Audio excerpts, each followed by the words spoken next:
제가 오늘 발표할 내용은 아까 이제 기술적인 그 태양광 기술의 발전과 그리고 정책의 적극적인 정책의 실행들 이런 것들을 통해서 그 태양광 시장, 재생가능 에너지 시장이 크게 이제 변화하고 있습니다. 그 상황에서 태양광 확대, 재생가능 에너지 확대를 위한 새로운 비즈니스 모델은 어떠한 것이 있을까라는 것입니다. 그리고 그것에 따른 서울에너지공사의 역할은 또 어떻게 좀 변해야 할까, 이런 고민을 같이 공유하는 그런 발표를 말씀을 좀 드리도록 하겠습니다. 크게 이제 세 가지로 잠깐 말씀드리겠습니다. 기본적으로는 그 새롭게 등장하고 있는 기술, 소위 말하는 이제 디스트리뷰트 에너지 리소스라고 하는 분산 에너지 자원이라고 하는 것에 대한 개념과 현황 이런 것들을 좀 말씀드리고요. 두 번째는 지금 여러 나라에서 이용되고 있는 다양한 태양광 관련된 비즈니스 모델, 시민 참여 모델들이 어떠한 것이 있는지 간단하게 좀 살펴보도록 하겠습니다. 이를 토대로 해서 에너지공사의 새로운 어떤 사업 범위, 역할 이런 것들을 같이 한번 공유하는 그런 말씀을 좀 드리도록 하겠습니다. 아까 이제 윤재호 소장님께서 시장의 트렌드가 변화하고 있다. 그리고 이제 그걸 5가지로 정확히 좀 요약을 해주신 것 같습니다. 저도 이제 상당히 동의하고 그런 부분을 저는 이제 4가지로 이제 새롭게 좀 저 나름대로 구성을 해봤는데 첫 번째는 소위 말하는 이제 대규모 에너지 생산에서 소규모 에너지 생산. 거기에 따라서 그 소규모 에너지 생산에 따른 그리드망이라든지 운전 매니지먼트의 방식까지도 달라지는 그런 변화가 가장 좀 중요하지 않을까라고 생각이 되고요. 두 번째는 기존에는 공급자 위주의 시장이었다면은 지금은 소비자가 굉장히 액티브한 역할을 하는 그런 시장 메커니즘으로 바뀌고 있다는 것이 큰 변화의 한 측면인 것 같습니다. 또 한 가지는 정책적인 방향인 것 같습니다. 기존에는 싸고 안정적인 에너지 공급이 굉장히 중요한 에너지 정책의 핵심적인 가치였다면은 지금은 깨끗하고 안전하고 그리고 또 어포더블한 싸지는 않지만 어느 정도 수용 가능한 어떤 에너지 가격을 통해서 에너지 정책들이 그것에 기반해서 좀 이루어지고 있는 그런 상황이 있는 것 같습니다. 세 번째는 아까도 이제 말씀드렸다시피 분산 에너지 자원이 등장함에 따라서 기존의 대규모 중앙 집중적인 에너지 시스템에서 소규모 분산형 에너지 시스템으로 바뀌어가고 있고 거기에 따른 거버넌스 체계도 역시 분권형 에너지 체계로 변화하고 있다라고 생각이 됩니다. 그래서 이러한 커다란 시장과 정책과 기술의 변화가 새로운 어떤 비즈니스 모델, 새로운 에너지 시스템의 모델을 바꿔 나가고 있다고 생각이 됩니다.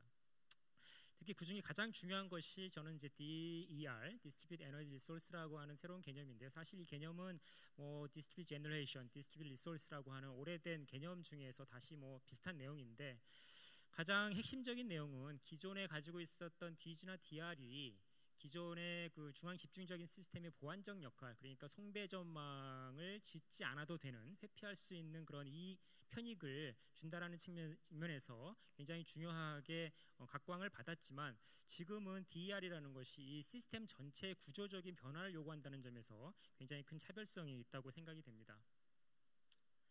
시장의 상황도 그렇게 변하고 있습니다. 아까 이제 그리드 패러티 말씀하셨는데 심지어는 이제 소켓 패러티, 그러니까 소규모 태양광 전지가 가정용 혹은 건물용의 전기 가격보다 단가가 싸지는 그러면서 소규모 태양광이 자가 발전이 오히려 더 그 그리드에서 공급받는 전기보다 싸지는 그런 현상이 발생을 하고 있고 보시면은 이제 많은 국가들에서 이미 그리드 패러티를 넘어서 소켓 패러티를 달성하고 있는 상황입니다. 우리나라도 최근 10년간에 상당히 많이 이 소켓 패러티에 접근하고 있는 상황을 볼 수 있고요. 국제적인 시장의 현황을 보았을 때도 대규모 태양광과 이 소규모 태양광의 시장이 크게 확대되고 있는 모습을 볼 수가 있습니다. 앞으로 이러한 그 소규모 분산 에너지 자원이 더 늘어날 것으로 예상이 되고 있습니다. 지금 위에 보시는 그 파이 그래프는 지금 우리나라 KPX에서 등록되어 있는 발전소의 유형별 그리고 원별 그 종류를 보고 계신데요. 당연히도 이제 뉴클리어 가스 코올이 가장 용량이 많이 차지하고 있는 발전원이고요. 대신 이제 발전소의 개수로 봤을 때는 태양광 발전소가 23,000개로 가장 많은 발전소 개수를 차지하고 있습니다. 그러니까 이게 이제 정부가 지금 계획하고 있는 삼령이형이라든지 서울시의 1기가와트 프로젝트가 진행됨에 따라서 이러한 소규모 분산 에너지 자원이 점점 더 커질 것이라고 예상이 되고, 그에 따라서 새로운 시장 메커니즘과 새로운 그리드 오퍼레이션 매니지먼트 이런 시스템들이 새롭게 바뀌어야 될 필요가 있다라고 생각이 됩니다. 간단하게 몇 가지 이제 이런 새로운 기술과 시장에 따른 비즈니스 모델을 좀 살펴보도록 하겠습니다.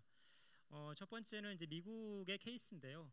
특히 이제 그 초이스 커뮤니스 컨슈머 초이스, 그러니까 소비자의 선택권에 의한 이런 재생 가능 에너지 확대 보급 사업들이 굉장히 좀 적극적으로 이루어지고 있는 상황을 볼 수가 있습니다. 그중에 대표적인 것이 바로 이제 커뮤니티 초이스 어그리게이션이라고 하는 그 지역 정부가 주민들을 대신해서 그 기존의 유틸리티에서 공급받는 전기 말고 재생 가능 에너지, 다른 깨끗한 에너지를 통해서 그 지역 주민에게 공급하는 이런 새로운 컨슈머 초이스 모델이 적극적으로 좀 이용이 되고 있습니다. 그래서 기존의 유틸리티는 그 롤이 없어지는 건 아니지만 그 자신이 직접 컨슈머에게 전기를 공급하는 역할에서 이 컨슈머가 필요로 하는 전기를 딜리버리하는 그런 역할을 하게 돼 있습니다.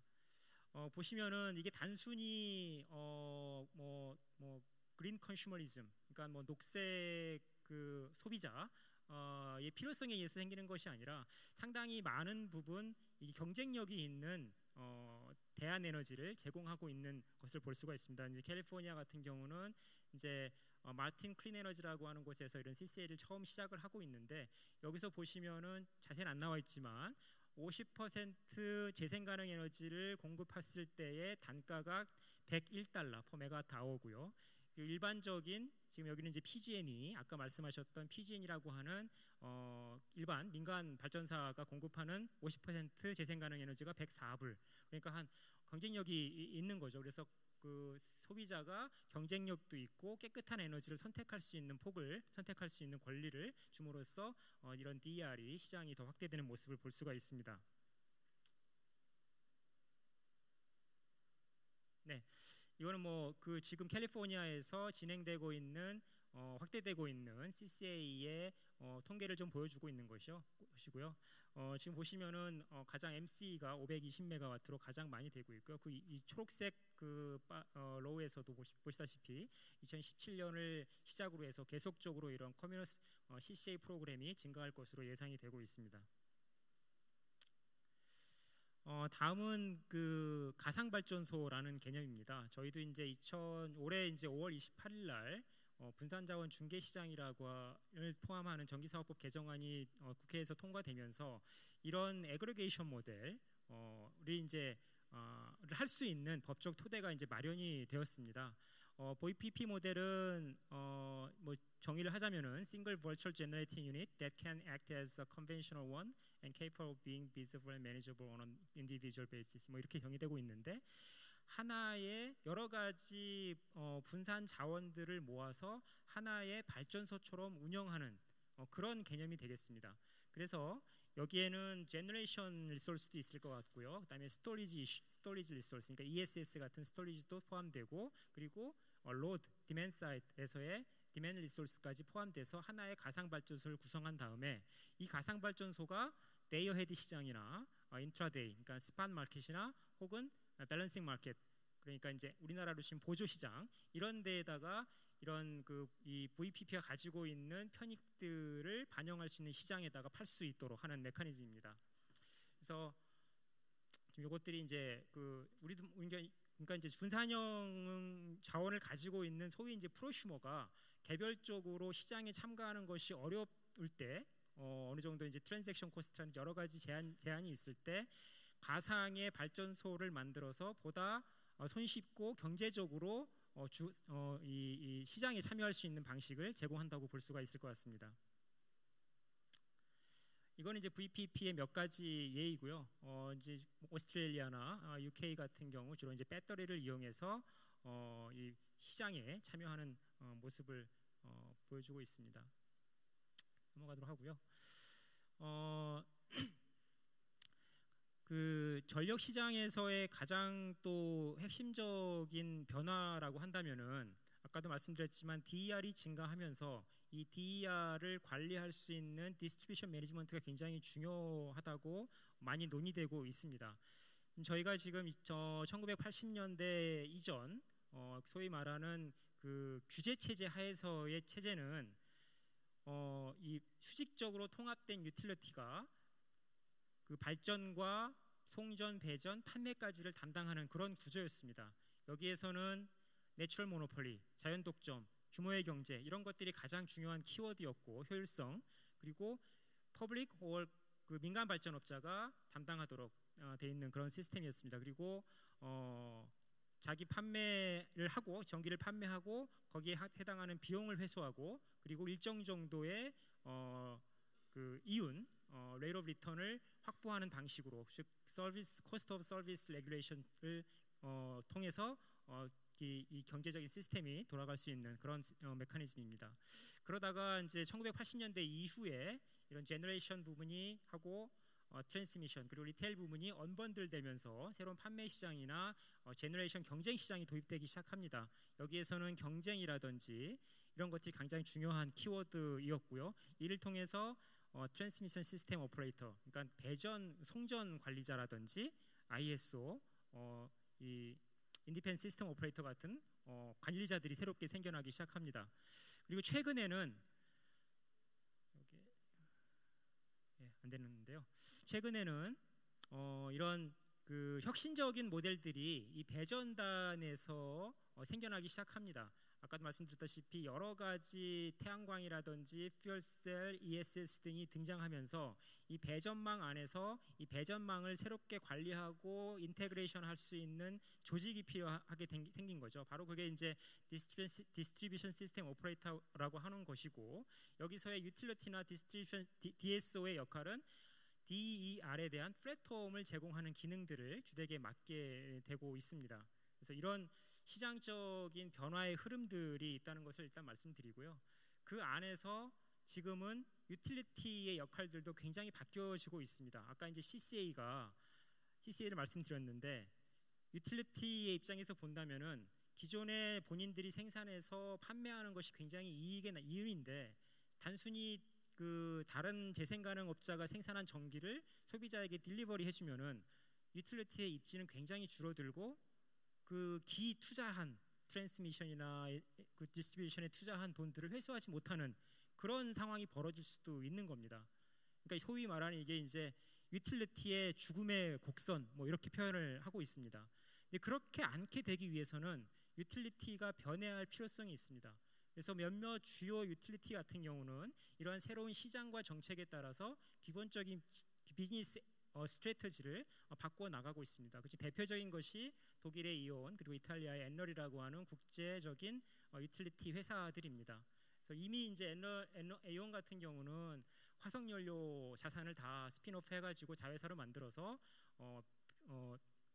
분산 자원이나 컨슈머 서비스 에어리 쪽에 비즈니스를 집중하고 있고요. 엔럴도 마찬가지로 2050년까지 모든 화석 발전소를 다 폐쇄하고 재생가능 에너지를 사업화하고 그리고 컨슈머 솔루션들을 제공하는 새로운 사업을 집중하기로 이렇게 선언하고 있습니다. 한전도 이제 사실은 새롭게 이런 비즈니스들을 생각을 하고 있어야 할 것 같습니다. 그래서 아까 이제 잠깐 말씀드린 것처럼 DSO가 당장에 우리가 필요하냐 또 꼭 그런 그러니까 아까 말씀드린 것처럼 그 DER 플랫폼으로서의 그 DSO는 사실은 지금 단계에서 필요하다고 볼 수는 없습니다. 왜냐하면은 지금 여러 가지 그 단계별로 DSO의 역할들이 있습니다. 지금 단계에서는 로우 DER 같은 경우는 어떻게 하면 이 그리드에 안정적으로 이 분산 자원을 연계시키느냐 이런 것이 굉장히 중요할 것 같고요.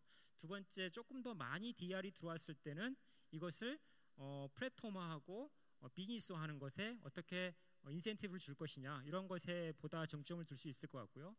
좀 더 많이 들어왔을 경우에는 다양한 프로슈머들이 서로 그 에너지를 사고 팔고 할 수 있게 하는 플랫폼을 어떻게 운영할 것이냐 이런 단계로 DSO의 역할들이 점차적으로 이제 변해 나갈 것이라고 생각이 됩니다.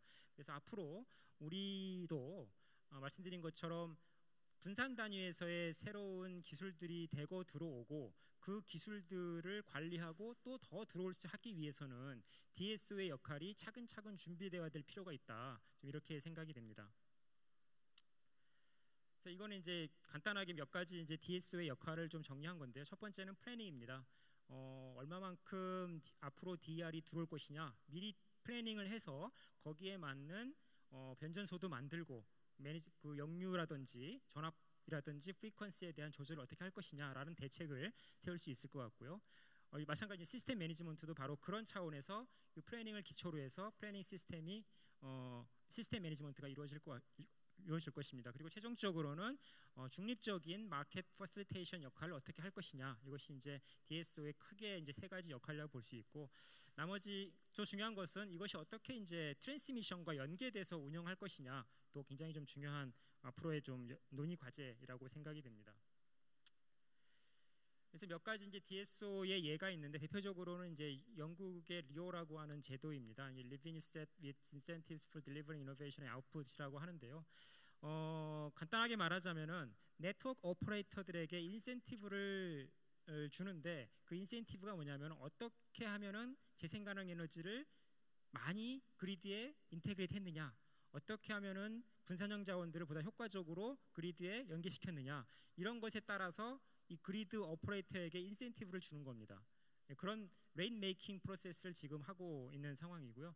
2014년에 디스트리뷰션 네트워크 오퍼레이터에 대한 룰이 개정이 나와서 지금 운영 중에 있습니다. 그리고 이제 대표적으로는 뉴욕 이제 아까 뒤에 이제 발표를 좀 하실 텐데 뉴욕의 Reforming the Energy Vision이라고 하는 그런 이니셔티브를 통해서 기존의 유틸리티의 역할을 디스트리뷰트 시스템 플랫폼 프로바이더라고 하는 새로운 역할을 주는 그런 시도가 이루어지고 있습니다. 그래서 여기서도 마찬가지로 세 가지 역할들을 지금 부여하고 있는데요. 하나는 인테그레이트 시스템 플래닝이고 그리드 오퍼레이션 그리고 마켓 오퍼레이션 이렇게 진행을 하고 있습니다. 그래서 서울 에너지 공사에 이러한 정책과 기술과 시장의 전환에 따른 서울에너지공사의 역할은 좀 어떻게 변해 나가야 될 것이냐 이걸 좀 고민하고 좀 말씀을 드리려고 하는데요. 지금 우리나라의 재생가능 에너지의 주요 시장을 좀 표현한 것입니다. 렉 시장이 있고요. RPS에 따른 렉 시장이 있고요.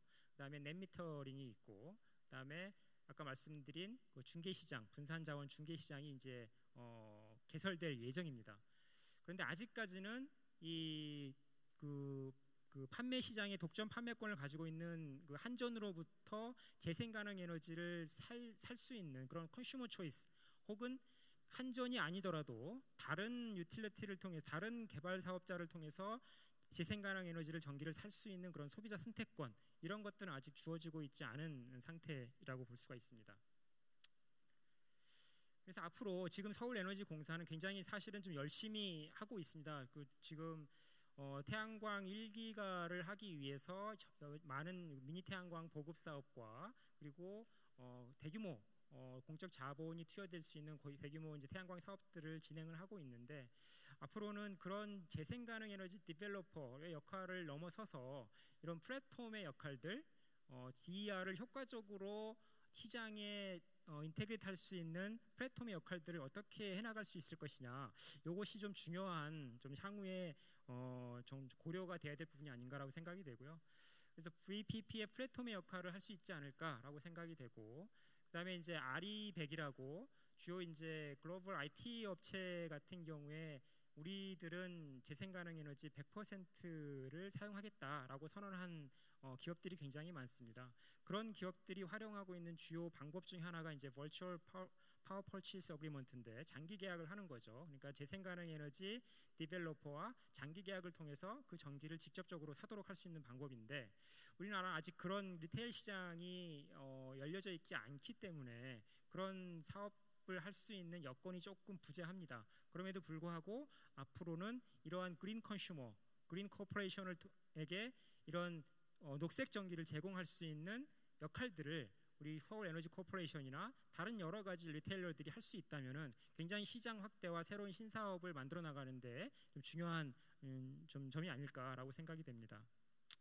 그 다음에 이제 하나는 아까 말씀드린 것처럼 CSA 어드미니스트레이터도 하나의 역할일 수 있다고 생각이 됩니다. 이거는 굉장히 좀 법 제도적인 역할이 필요하기 때문에 상당히 좀 어려울 수 있지만 향후에 이런 역할들이 좀 서울에너지공사가 할 수 있는 비즈니스 새로운 영역이라고 생각이 되고, 나아가서는 결국은 이 에너지 분권과도 관계가 되는데, 실질적인 에너지 시스템의 컨트롤을 하기 위해서는 일정 정도의 네트워크 단위에서의 그 역할들이 로컬 거버먼트가 좀 필요하지 않을까라고 생각이 됩니다. 그래서 뭐 스텝 바이 스텝인 어프로치가 필요하겠지만, 이런 새로운 그 DER들이 그 배전 단위에서 연계되는 것들을 가장 효과적으로 할 수 있는 디스트리뷰션 시스템 오퍼레이터의 역할을 저기 그 서울시나 서울에너지공사가 인발브해서 할 수 있어야지만이 실질적인 에너지 분권과